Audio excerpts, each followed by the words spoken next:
Twelfth fail সম্প্রতি এই সিনেমাটি বেশ জনপ্রিয়তা পেয়েছে। সিনেমার রিভিউ দেওয়া আমার এই ভিডিওটির উদ্দেশ্য নয়, বরং সিনেমা থেকে আমরা কি কি শিক্ষা নিতে পারি সে সম্পর্কেই কথা বলবো।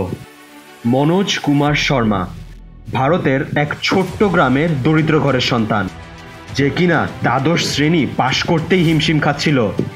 কিন্তু সে ছিল প্রচুর পরিশ্রমী এবং অ্যাম্বিশাস। তার স্বপ্ন ছিল বড় হয়ে সে খুব বড় মাপের একজন অফিসার হবে এবং অন্যায়ের বিরুদ্ধে যুদ্ধ করবে। তার স্বপ্ন পূরণের উদ্দেশ্যে সে ছুটে গেল দিল্লিতে।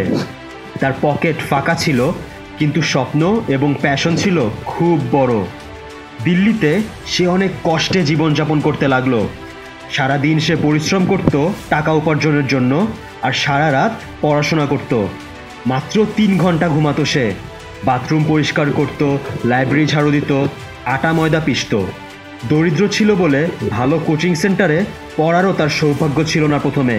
কিন্তু তাতে কি হবে, তার ছিল কঠিন মনোবল এবং প্রবল ইচ্ছাশক্তি। ইউপিএসসি পরীক্ষায় কয়েকবার ব্যর্থ হয়েও সে থেমে থাকেনি। পুনরায় চেষ্টা চালিয়ে গেছে সব কষ্ট ভুলে।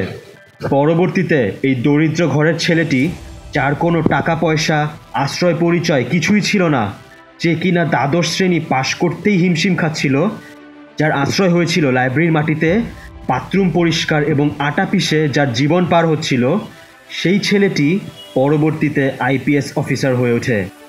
মনোজের প্রবল ইচ্ছাশক্তি এবং হার না মানার মানসিকতাই তাকে এত উঁচুতে নিয়ে যায়। আর আমরা কত সহজেই হার মেনে ফেলি, তাই না সোলজার? আমরা একবার ব্যর্থ হয়েই হাল ছেড়ে দেই এবং আমাদের স্বপ্ন আজীবন স্বপ্নই রয়ে যায়। কিন্তু না, আমাদের স্বপ্নের প্রতি ক্ষুধা বাড়াতে হবে আরও। মনোজের মতো হাজার প্রতিকূলতা উপেক্ষা করে আমাদের স্বপ্ন পূরণের জন্য কাজ করে যেতে হবে। হাজার বার ব্যর্থ হই না কেন, আমরা পরক্ষণেই উঠে দাঁড়াবো।